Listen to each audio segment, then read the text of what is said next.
Eu resolvi montar uma carteira de investimentos em fundos imobiliários e ações aqui para o canal, para poder compartilhar com vocês o desempenho dela ao decorrer do tempo. Eu já fiz os primeiros aportes, então se você quer saber quais ativos eu já coloquei dentro da carteira, fica comigo até o final desse vídeo, porque além de mostrar eles, eu vou dizer também o porquê que eu estou investindo nesses ativos. Se você não me conhece, eu sou o Matheus, aqui no canal a gente fala sobre finanças e investimentos. Então se você gosta desse tipo de conteúdo, já deixa o seu like, se inscreve no canal para ajudar a gente a crescer. Antes de já ir mostrando para vocês quais ativos foram esses que eu coloquei na carteira, eu quero compartilhar primeiro qual que vai ser o objetivo que eu determinei para essa carteira. É muito importante a gente sempre definir qual que vai ser o objetivo dos nossos investimentos, para que a gente tenha isso bem claro e monte a nossa estratégia baseado nisso, e alguns critérios que eu criei para as escolhas desses ativos que vão fazer parte dela. Então, o objetivo da carteira, a gente tem como sendo uma carteira diversificada entre ações e fundos imobiliários, focada no longo prazo, com o objetivo principal de acumulação patrimonial para uma carteira previdenciária. Então, aqui eu vou considerar somente fundos imobiliários e ações, porque eu já possuo reserva de emergência pronta. Então, caso você não possua reserva de emergência, você elabora a sua para depois aí sim começar ali os investimentos diretamente nos ativos de renda variável.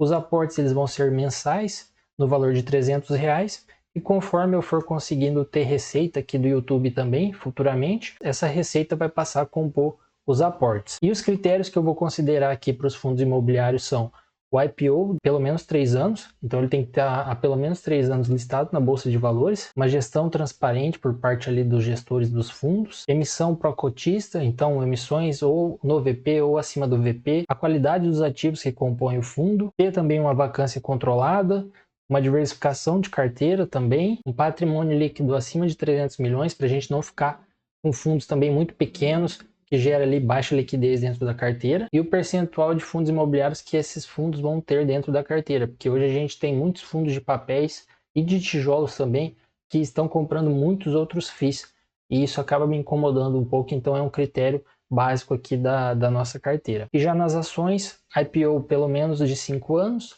não ter nenhum prejuízo nesse prazo também, ser listado ali no novo mercado, ter uma dívida controlada, ter também margens crescentes, lucros crescentes e um free float mínimo de 25%.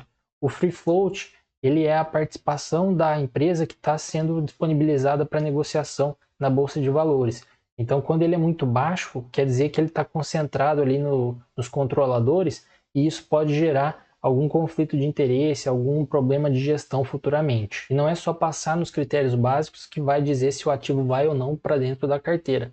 A gente vai fazer uma análise mais aprofundada também para entender realmente o por trás desse ativo, para aí sim ver se faz sentido ele estar dentro da nossa carteira ou não. E lembrando que isso não é recomendação nem de compra nem de venda de nenhum ativo, cada um tem que fazer os seus estudos para aí sim colocar ou não um ativo dentro da sua própria carteira. Então a corretora que eu vou utilizar para fazer os investimentos da carteira vai ser a Rico. Eu já mandei o dinheiro para lá, eu já fiz esse aporte ontem, só estou gravando o vídeo hoje. A gente fez aqui a transferência no valor de R$300 lá para a conta da Rico e fizemos ali os aportes, onde eu comprei 2 cotas do fundo imobiliário AFHI, que é um fundo de papel, e já nas ações eu fiz a compra de 4 ações da Vivara, que é do segmento de varejo, só que ela é uma empresa que tem bons números ali, um diferencial muito grande no seu produto devido à sua verticalização. Vamos dar uma olhadinha aqui nos números da Vivara. Eu gosto de utilizar aqui o Fundamentos para fazer alguns estudos. O ticker dela é Viva3, ela faz parte do segmento de listagem Novo Mercado. A cotação aqui está em R$ 21,62. Ela é do segmento de varejo, né? Varejo é um segmento um pouco complicado, mas ela possui um diferencial grande, que é a sua verticalização. Seu PL hoje 13,93, lucro por ação 1,55. A gente tem aqui a margem bruta dela na casa dos 69%. E ela faz a aquisição da matéria-prima, né? O ouro, a prata, faz toda a produção, a distribuição e a comercialização, tirando intermediários ali para comer essa margem que ela possui.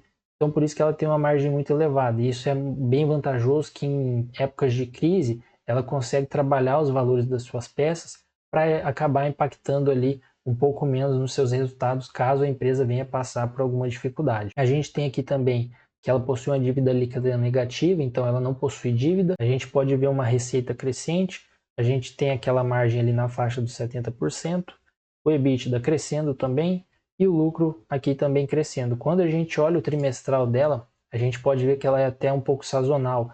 Os últimos trimestres aqui, geralmente ali final do ano, épocas muito festivas, são os que mais têm resultado, né? Eu trouxe aqui também o último trimestral dela para a gente dar uma olhadinha. Ela vem trazendo aqui para a gente, nas principais mensagens, um gráfico do market share que ela possui no mercado. Então ela está aí com 20% de market share. Então quer dizer que 80% ainda está disponível para ela tentar fazer ali uma penetração, alcançando novos mercados, né? 9% é da loja Vivara, 7% da loja By Vivara e outras categorias aqui 3,6%. Alguns destaques aqui, a receita bruta crescendo 17%, as vendas nas lojas físicas 19%, a receita na categoria Life crescendo mais de 20%. A gente tem aqui as aberturas de novas lojas também, né? Aqui é esse projeto de expansão dela, 4 lojas da Vivara, 14 lojas da Life. Ela vem fazendo processo de separação. As lojas da Life estão sendo abertas individualmente, ela criou um segmento Life e vem trazendo bons resultados. Por isso que ela está investindo bastante nesse segmento.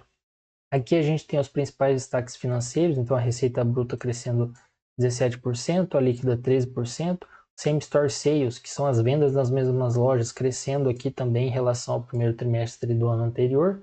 A gente tem aqui o EBITDA ajustado, teve uma pequena queda devido a algumas questões tributárias que ocorreram ali no resultado, tá? O lucro deu também essa recuada, até devido a essas questões também tributárias. Aqui ele traz mais alguns detalhes da receita, crescimento de 11%, no volume de peças vendidas, então está aumentando a quantidade de peças vendidas, e também teve um aumento aqui no preço médio dos itens vendidos em relação ao mesmo período do ano anterior. Aqui já no segmento da Life, a gente pode ver uma receita bruta de quase 60%, então o segmento tem crescido bastante. O Same Store Sales na casa de 16%, né? Já são 35 lojas maduras, faturando aí mais de 6 milhões, e nas lojas Vivara, receita de 12,6%. Então ela fez essa segmentação das duas lojas e isso trouxe uma sinergia muito legal aqui para os resultados da empresa. Então a gente vê aqui também o lucro crescendo, né? Ela teve essa pequena redução na margem bruta, mas nada que impacta negativamente o resultado. Então a Vivara foi a primeira ação que eu escolhi ali para a carteira. Eu fiz a compra de 4 ações dela e ela é de um segmento que é complicado, que é o segmento de varejo, devido ali às baixas margens, devido aos ciclos econômicos, né? Ele é muito dependente de ciclos econômicos de taxa de juros muito baixas, para não comprometer ali o poder de compra das pessoas, não reduzir o consumo que elas vão ter ali nas suas lojas, né? Como ela possui aqui um produto de valor agregado mais alto, acaba que essas pessoas que consomem os produtos dela não sentem muito os impactos de crises. Então, por isso que aqui eu vejo uma oportunidade de ter ela na carteira. E o primeiro fundo imobiliário que eu coloquei na carteira é o AFHI 11, é um fundo de papel. Ele está sendo negociado hoje em R$ 97,45. O dividend yield dos últimos 12 meses está em 12,50, ele está com P sobre o VP de 1,02, então está com um pequeno ágio. Ele teve uma valorização nos últimos 12 meses de 15,37% positivo. Ele tem uma boa liquidez aqui acima de 1 milhão. Ele está fazendo um processo de emissão, foi até um motivo que eu vi como oportunidade, janela ali para a gente começar a investir nele, porque ele teve uma queda nos valores da cota, foi chegando ali perto do valor patrimonial dele. Então eu gosto dele porque ele faz as emissões ali sempre no valor patrimonial ou um pouquinho acima, preservando a participação do cotista, né? Ele tem aqui um valor patrimonial de 380 milhões, ele é do segmento de papel, né? A gestão é ativa, a taxa de administração dele está em 1%, a gente tem aqui 34 mil cotistas e aqui embaixo a gente pode ver o histórico de dividendos dele. Então ele vem pagando aqui recorrentemente os dividendos, chegando nesse patamar hoje que está em 0,95%. Eu trouxe aqui também o último relatório divulgado por ele para a gente dar uma olhadinha. A FHI 11, relatório de abril, ele é gerido aqui pela F Investment, o administrador é o BTG, taxa de administração 1% e ele não tem taxa de performance. Ele traz aqui o histórico da cotação desde o IPO, né, o retorno para a gente. Aqui ele lançou a sexta emissão de cotas, então ele está fazendo uma nova emissão para captar 120 milhões, onde ele vai estar fazendo compra de novos CRIs para a carteira, né? Ele traz aqui também o resultado gerado no mês, de 99 centavos por cota, distribuiu 95 por cota e ele ainda tem aqui um resultado acumulado de 12 centavos por cota, né? Ele traz aqui também a palavra do gestor, onde ele discrimina um pouco o que ele está pensando, as operações que eles fazem. Então isso eu acho bem interessante também, que se eles fazem uma venda ou uma compra, eles discriminam aqui todo o processo, detalhando essa operação. Algumas projeções também. Aqui ele traz a DRE detalhada de receitas, os juros, correção monetária.